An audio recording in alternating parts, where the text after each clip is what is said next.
तो ये क्लास 6 के अंतर्गत ये ज्योग्राफी का लेसन 5 है, जो जल, स्थल और वायु से संबंधित इस चैप्टर में बतलाया गया। देखिए, हमारे सिर के ऊपर आकाश नाम का छत कितना ऊंचा है, कैसा है, किससे बना है और क्यों यह दिन में ही नीला और रात में काला दिखाई पड़ता है। ये क्वेश्चन आपके माइंड में होना चाहिए कि जो हमारे सिर के ऊपर जो आकाश नाम का जो छत है कितना ऊंचा है, कैसा है और किससे ये आखिर ये आकाश बना है, और ये दिन में आखिर नीला और रात में काला क्यों दिखाई देता है। तो जानने की इच्छा होती है तो नीचे में देखिए। तो चलो रॉकेट की सहायता से आकाश घूम आते हैं। तेज आवाज़ के साथ रॉकेट ने यात्रा शुरू की और खिड़की से जैसे बाहर पर देखने पर लगता है कि पृथ्वी धीरे धीरे नीचे की तरफ उतर रही है। यानी कि जैसे जैसे रॉकेट ऊपर की तरफ जा रहा है तो पृथ्वी लग रही है जैसे कि नीचे की तरफ आ रही है। और दीवार पर लगे हुए जो यंत्र का कांटा ऊंचाई बता रहा है कि उस रॉकेट में जो यंत्र का कांटा लगा होगा जिससे ऊंचाई बता रहा था कि 1 किलोमीटर 2 किलोमीटर लगता है, अब बादलों से धक्का लगने वाला है। यानी कि अब लग रहा था जैसे कि ये रॉकेट जो है कहीं बादल से टकरा ना जाए।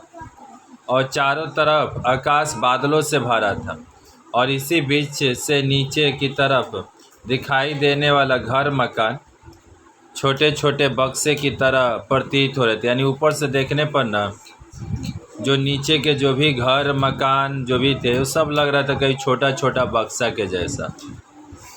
और अधिक ऊंचाई पर जाने पर यानी 10 किलोमीटर की ऊंचाई पर जो घर मकान या वन जंगल कुछ भी स्पष्ट दिखाई नहीं। अभी तो मानो यार सिर्फ 2 किलोमीटर गए थे, 2 किलोमीटर में जो भी घर या जो मकान है वो छोटा छोटा बक्सा की तरह दिख रहा है। पर जैसे ही तुम 10 किलोमीटर गए तो समझो कि जो भी तुम्हारा घर है, मकान है, वन है, जंगल है, ये सभी चीज़ स्पष्ट यानी अच्छा से जनाई नहीं दे रहा कि आखिर है तो कौन क्या है, घर है कि मकान है कि जंगल है, अच्छा से नहीं समझ में आ रहा। बादलों का स्तर अब बहुत नीचे है और सिर के ऊपर है। यानी कि कहा जाए तो बादलों का जो स्तर था अब ज़्यादा दूर नहीं रह गया, बादल अब बस बहुत ही करीब है और सिर के बस थोड़ा सा ऊपर है और झिलमिलाता हुआ नीला आकाश दिखाई भी देने लगा। अब लगता है कि छत के काफ़ी नज़दीक आप पहुँचे हैं, लेकिन यह क्या आश्चर्य है कि नीला आकाश अब गाढ़े बैंगनी रंग का लग रहा था। हम लोग यहाँ पर पढ़े कि दिन के समय आकाश नीला दिखाई देता है, रात के समय आकाश कैसा काला दिखाई देता है।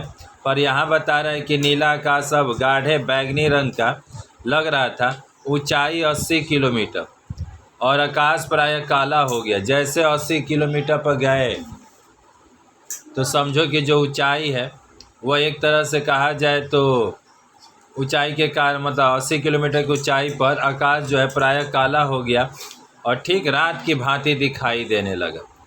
और अचानक आकाश में एक तरफ सूर्य और सूर्य के आसपास चांद तारे दिखाई देने लगे। किताब में दिख रहा है कहाँ पर है, क्या घटना घटी, नीला आकाश कहाँ गया, सिर के ऊपर या आसपास कहीं। यानी जो सोच रहे हो तुम लोग नीला आकाश, वो नीला आकाश गया तो गया कहाँ, कहीं सिर के तो ऊपर तो और नहीं ना है, या आसपास तो कहीं नहीं ना, तब क्या नीचे है। आश्चर्य, नीला आकाश पाँव के तुम्हारे नीचे चला गया और तुम लोग उससे ऊपर निकल गए। रॉकेट से तुम लोग जा रहे हो, नीला आकाश नीचे चला गया और तुम उससे आगे निकल गए। पृथ्वी एक झिलमिल नीले सफ़ेद गोलक की तरह काले आकाश में दिख रही है। नीचे की तरफ आइएगा, ब्लू लाइन में तो देखिएगा नीले आकाश के ऊपर एक काला आकाश दिन रात हमेशा रहता है। बता रहा है कि नीले आकाश के ऊपर यह जो काला आकाश है, नीला के ऊपर काला आकाश दिन रात हमेशा रहता है और दिन के समय नीला आकाश उसे ढक कर रखता है। यानी कि जो दिन के समय क्या होता है, जो नीला आकाश है काला आकाश को ढक कर रखता है दरअसल नीला आकाश पृथ्वी को घेरे हुए वायु का स्तर है। ये जो नीला नीला दिख रहा है ना, ये समझो कि वायु का स्तर यानी वायु। और वायु में पर्याप्त क्या होते हैं, जो हम लोग का बताया जाता है कि 100% मानव वायुमंडल में, हमारा जो वायुमंडल है मान लेते हैं 100% है, और इस 100% में 99% एक तरह से कहा जाए तो सिर्फ गैस से बना हुआ है वायुमंडल। वायु मतलब हवा, मंडल मतलब स्तर, यानी जहाँ पर एक ऐसा स्तर होगा जो कि वायु से बना हो, और उस वायुमंडल में बताया था 99% सिर्फ गैस का भाग होता है, जिसमें 78% ऑक्सीजन, 78% एक तरह से कहा जाता है आपका नाइट्रोजन, 21% आपका ऑक्सीजन और 0.03% कार्बन डाइऑक्साइड गैस है। तो दिन के समय ये सभी सूरज की किरणों से टकराकर 7 रंगों में विभक्त हो जाती है। ये जो धूल कण है, ये जो जल कण है, ये सभी घूमते रहते हैं, और दिन के समय बताया जाता है कि सूरज का जो किरण आता है उस किरण से ये टकराकर 7 रंगों में विभक्त हो जाते हैं, और इनमें नीला रंग सबसे ज़्यादा मात्रा में दिखाई देता है, जो पूरे आकाश में फैल जाता है।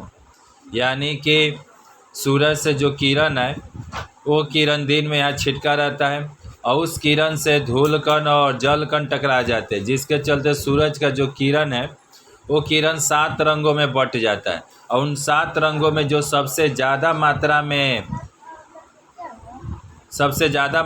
रहता है वो नीला रंग रहता है। 7 रंगों में सबसे ज़्यादा रंग नीला रंग। सूरज का प्रकाश आया, यहाँ पर धूल है, यहाँ कण है, यहाँ जल के भी कण है, उनसे टकरा जाने के बाद ये 7 रंगों में विभक्त हो जाता है, और इनमें सबसे ज़्यादा जो रंग दिखेगा वो नीला रंग, जिससे पूरा आकाश में फैल जाता है, और इसी कारण आपको आकाश नीला दिखाई दे। जब पूरा तरह से नीला सबसे ज़्यादा, तो नीला ही दिखाई देगा। आगे एक और क्वेश्चन किया है, तो और बताओ ना, ये जो सूर्योदय होते हैं, सुबह जब सूरज जब उगता है तो उस समय सूर्योदय हो गया। सूर्यास्त जब सूरज का अस्त होता है, यानी सूरज जब डूबते हैं तो उस समय सूर्यास्त हो गया। उस समय आकाश में लालिमा क्यों दिखाई देती है? सूरज के उगने से पहले, सूरज के डूबने के पहले आकाश में पूरब दिशा में उगते समय, पश्चिम दिशा में डूबते समय देखना थोड़ा सा लाल लाल दिखाई देता है शाम के समय या सुबह में एकदम। तो आखिर ऐसा क्यों? अगला पेज में चले जाइए। वायुमंडल का स्तर विन्यास, पहले ही हम जो गोलाकार बॉक्स है उसमें पढ़ देते, इसमें क्या दिया है। तो वायु का स्तर पृथ्वी का एक चादर की तरह ढके हुए है। ये हमारी पृथ्वी जो गोल, इस गोल पृथ्वी के बताया जाता है कि वायु का जो स्तर है ना, हवा का जो एक लेयर है, वो पृथ्वी को चारों तरफ से चादर की तरह ढके रखता है, और इसी को हम लोग वायुमंडल कहते हैं। यानी पृथ्वी के चारों तरफ वायु का एक लेयर है, यानी पृथ्वी का वायु का जो स्तर है पृथ्वी को एक चादर की तरह ढके रहता है, और हम इसे वायुमंडल कहते हैं। पृथ्वी की सृष्टि के समय कुछ गैस पृथ्वी के आकर्षण से पृथ्वी के चारों ओर फैल गए। यानी बताया जा रहा है कि जब पृथ्वी का जन्म हुआ होगा उस समय पृथ्वी में भी आकर्षण, आज भी पृथ्वी में भी आकर्षण शक्ति है, इसीलिए तो कोई पत्थर ऊपर फेंकता तो फिर से वापस नीचे ही चला आता है। यानी हर वो खगोलीय पिंड में एक तरह से कहा जाए तो आकर्षण शक्ति है। हर खगोलीय पिंड, चाहे सूरज हो चाहे चांद हो, हर कोई अब मतलब कहा जाए तो एक तरह से सब में अपनी आकर्षण शक्ति होता है। और यहाँ बताया गया है कि पृथ्वी के सृष्टि के समय जब पृथ्वी का जन्म हो रहा था तो कुछ गैस थे पृथ्वी के आकर्षण से पृथ्वी के चारों तरफ फैल गए, और भूपृष्ठ से प्रायः 10,000 किलोमीटर तक वायु का अस्तित्व होने के बावजूद 97 भाग में जल ही है। यानी इस पृथ्वी पर समुद्र के स्तर से लेकर 10,000 किलोमीटर ऊपर तक जाओगे ना, 10,000 हमारा गांव जो एक तरह से कहा जाए, तो यहाँ बताया गया कि भूपृष्ठ से लगभग 10,000 किलोमीटर तक वायु का अस्तित्व होने के बावजूद 97 भाग में ही है भूपृष्ठ से प्रथम 26 किलोमीटर के मध्य तक वायुमंडल में अनेक प्रकार के गैसों का मिश्रण। बता रहा है कि 26 किलोमीटर, मतलब कि धरती से 26 किलोमीटर ऊपर तक जाओगे ना तो सारा गैस, अधिकांश गैस का दर्शन हो जाएगा।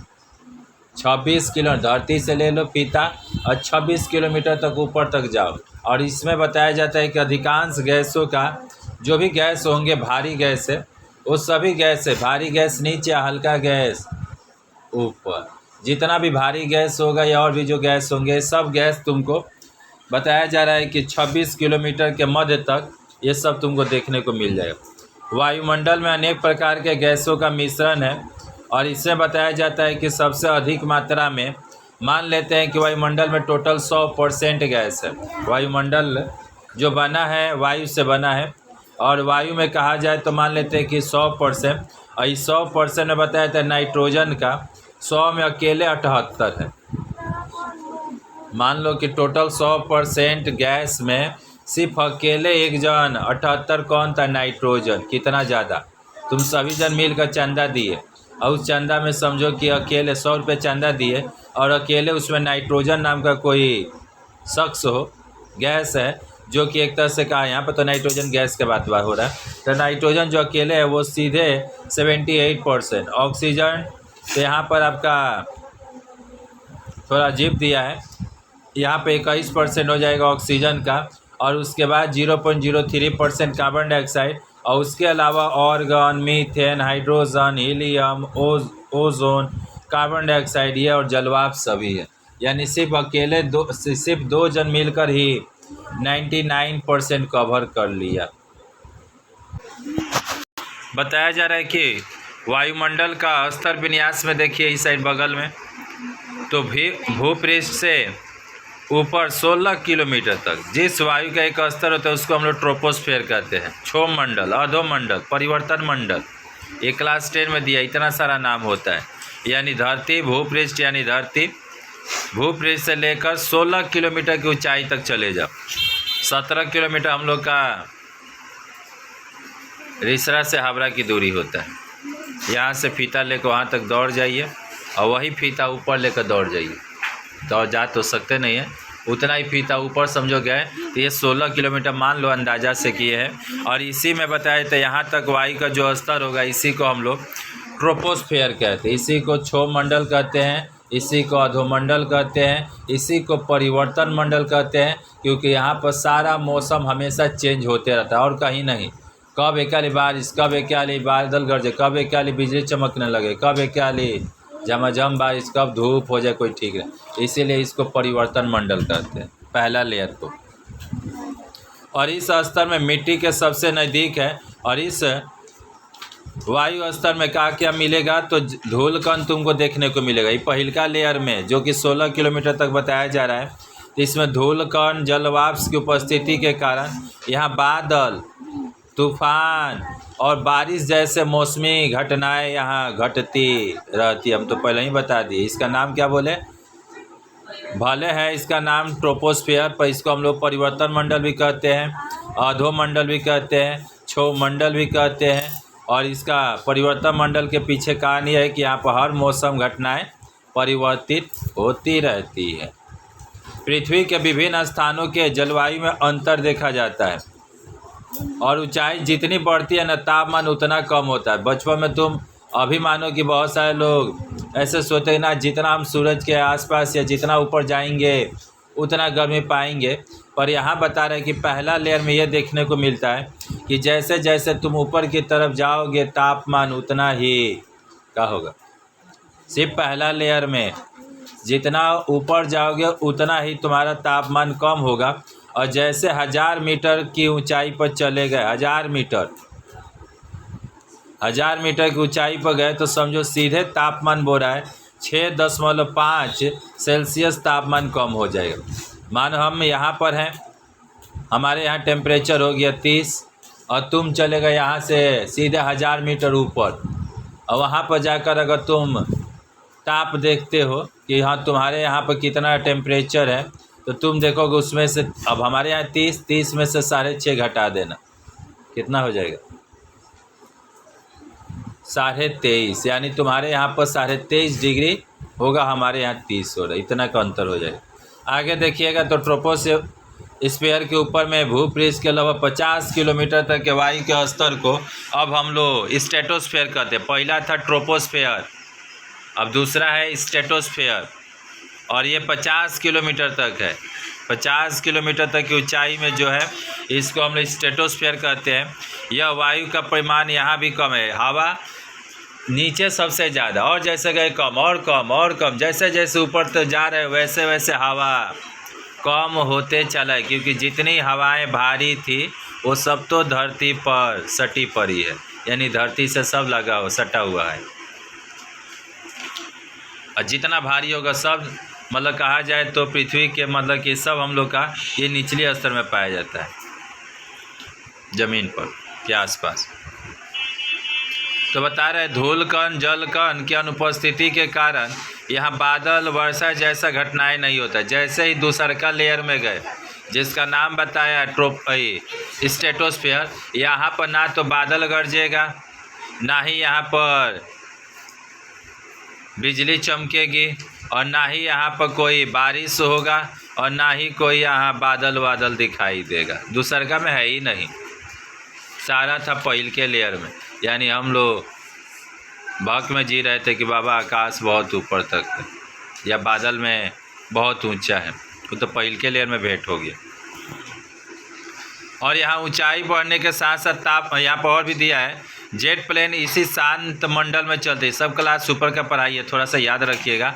जो जेट प्लेन है, जेट विमान जिसको बोला जाता है, ये जेट विमान इसी शांत मंडल में चलता है। यहाँ ऊंचाई बढ़ने के साथ तापमान भी बढ़ने लगता है। जैसे जैसे ऊपर जाइएगा ना, तो यहाँ सिस्टम अपडेट हो गया, अब तापमान बढ़ने लगा। पहिलका लेयर में तापमान कम हो रहा था, और यहाँ पर जैसे जैसे ऊपर गए स्ट्रेटोस्फीयर में तापमान बताया है, यहाँ लिखा है बढ़ने लगा। और इसी स्तर में 20 से 25 किलोमीटर की ऊंचाई पर ओजोन गैस का एक स्तर पर, जैसे थोड़ा सा ऊपर में जाओगे तो इसी मंडल के ऊपर में, इसी स्तर के ऊपर में एक स्तर है जिसका नाम है मतलब कि स्ट्रेटोस्फीयर। और यहाँ बताया जाता है कि ओजोन गैस ज़्यादा पाया जाता है, जिसके चलते इस मंडल का नाम हो जाता है ओजोन मंडल। और बताया जाता है यह सूरज से आने वाली अति हानिकारक पैराबैंगनी किरणों को रोककर ये ओजोन स्तर हमारी सुरक्षा करता है। दूसर के लेयर में ऊपर में बताया जाता है ओजोन गैस एक जगह ज़्यादा पाया जाता है, दूसर के लेयर में ऊपर में ओजोन गैस ज़्यादा पाया जाता है, जिसके चलते बताया जाता है कि उस स्तर का नाम पड़ गया ओजोन मंडल। और ये सूरज से जो आने वाली कौन किरण, पैराबैंगनी, ये पैराबैंगनी किरण अगर ये डायरेक्ट आ जाएगा तो आपको शरीर पर पड़ेगा तो आपको चर्म कैंसर, आँखों में पड़ गया तो मोतियाबिंद, मानो कि छोटे मोटे पौधे पर पड़ गया तो ऐसे ही जल के भस्म हो जाएंगे, यानी बहुत सारा दिक्कत हो जाएगा। तो इन सारी सब मतलब को रोकने का जो काम करता है तो ये हमारा ओजोन मंडल, इसीलिए इसको हम लोग सुरक्षा कवच या पृथ्वी का छाता भी कहते हैं। पृथ्वी का छाता यानी कि बचा कर रखता है, सूरज की किरण से रोक कर रखता है, मतलब बहुत कम आने देगा।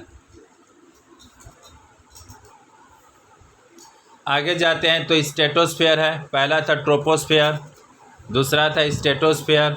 अब स्ट्रेटोस्फीयर के ऊपर में लगभग अभी तक हम 50 किलोमीटर में थे, तब 80 किलोमीटर तक जो वायु का स्तर होगा वो मेसोस्फीयर कहलाता है। मेसो क्लास 10 में फिजिकल साइंस में भी है, ज्योग्राफी में भी है, जो अभी पढ़ा रहे हैं ना, कहीं नहीं मिलेगा। 9 में भी नहीं है, 8 में भी नहीं है, 7 में भी नहीं है। अभी यहाँ से सीधे तुमको 10 में मिलेगा, और 10 में एगो दो नहीं 2 सब्जेक्ट में मिलेगा। ज्योग्राफी में जाओगे तो कहा जाए तो तुम्हारा दूसरा चैप्टर, और मानो कि फिजिकल साइंस में पहला चैप्टर, एक तीर दो निशान हो जाएगा। एक बार पढ़ोगे 2 बार बुद्धि है, इससे अच्छा पहले ही से पढ़ लो। तो यहाँ बताया जाता है 80 किलोमीटर की ऊंचाई पर जो पाया गया उसको हम लोग मेसोस्फीयर कहते हैं। और इसकी ऊंचाई बढ़ने के साथ साथ तापमान कम होने लगता है। पहला में तापमान कम हुआ, फिर दूसरा में गए तो बढ़ने लगा, फिर यहाँ पर लिखा है कि फिर से तापमान मेसोस्फीयर में कम होने लगा। और इसके ऊपर लगभग 300 किलोमीटर तक का जो स्फीयर होता है, अब वो हो गया चौथा स्फीयर, जिसको हम लोग थर्मोस्फीयर, जैसे थर्मामीटर होता है ना, तो ताप नापने का काम आता है। अब यहाँ पर देखना क्या होगा, यहाँ वायु का परिमाण लगभग नहीं के बराबर है। जहाँ हवा नहीं वहाँ बात नहीं। तो यहाँ बताया जाता है कि यहाँ पर वायु का जो परिमाण है लगभग नहीं के बराबर। चौथा लेयर में तो वायु समझो कि ना के बराबर है, और इसी कारण आकाश का रंग काला दिखाई पड़ता है। और यहाँ बताया जाता है कि कहाँ वायु में आयन के कण पाए जाते हैं, इसीलिए इस स्तर को आयनोस्फीयर कहा जाता है। यानी ऊपर में और चले जाओगे, पहला था हमारा ट्रोपोस्फीयर, दूसरा स्ट्रेटोस्फीयर, तीसरा मेसोस्फीयर, चौथा थर्मोस्फीयर, अब आयनोस्फीयर पांचवा हो गया। और ये पैराबैग्निक, यहाँ आयनोस्फीयर में आयन पाए जाएंगे। आयन मतलब समझ रहे हो, तो ये जो आयन होते हैं, धन आयन ऋण आयन, तो आयन के कण पाए जाते हैं, इसीलिए इस स्तर को एक नाम आयनोस्फीयर है। और पैराबैग्निक किरण के कारण इस स्तर का तापमान 200 से भी अधिक पहुंच जाता है। वहाँ पर अगर बाई चांस कोई चला गया, जाने का तो चांस ही नहीं है। अगर जो आयनोस्फीयर का बात हो रहा है कि आयनोस्फीयर में जो तापमान होगा वो 200 सेल्सियस तक पहुंच जाता है। 100 में तो पानी भाप बन जाता है, 200 में क्या हो जाएगा सोचो। वहाँ पर तो शरीरों के पनिया मत सूख जाए। और बताया जाता है इस स्तर पर बेतार के तरंगों को पुनः वापस पृथ्वी पर भेजा जाता है, जिससे हम रेडियो सुनते हैं। रेडियो में जो हम लोग सुनाई देता है ना, अब रेडियो का तो कहीं पे स्टेशन दिल्ली या कहीं और होगा, वहाँ पर वो लोग कहीं रूम में बोल रही होगी, हमारे घर में सुनाई दे रहा है। ताकि कैसे, तो वही बता रहा है कि जो बेतार का तार होता है वहाँ से स्टेशन वहाँ पर सेट किया गया, वहाँ से कन्वर्ट करके नीचे भेज देता है, और इसके चलते आपके मोबाइल में कहीं भी आपको सुनाई देता है। आगे बताया गया है कि थर्मोस्फीयर के बाद एक और आता है एक्सोस्फीयर, और बताया जाता है इसके बाद सीमाहीन महाकाश है, उसके बाद शुरू होगा महाकाश। और कृत्रिम उपग्रह महाकाश स्टेशन इसी अंचल में उपस्थित है। जो कृत्रिम उपग्रह होते हैं, सैटेलाइट या महाकाश स्टेशन, इसी अंचल में उपस्थित रहते हैं, और यही आपको यहाँ दिखलाया गया है।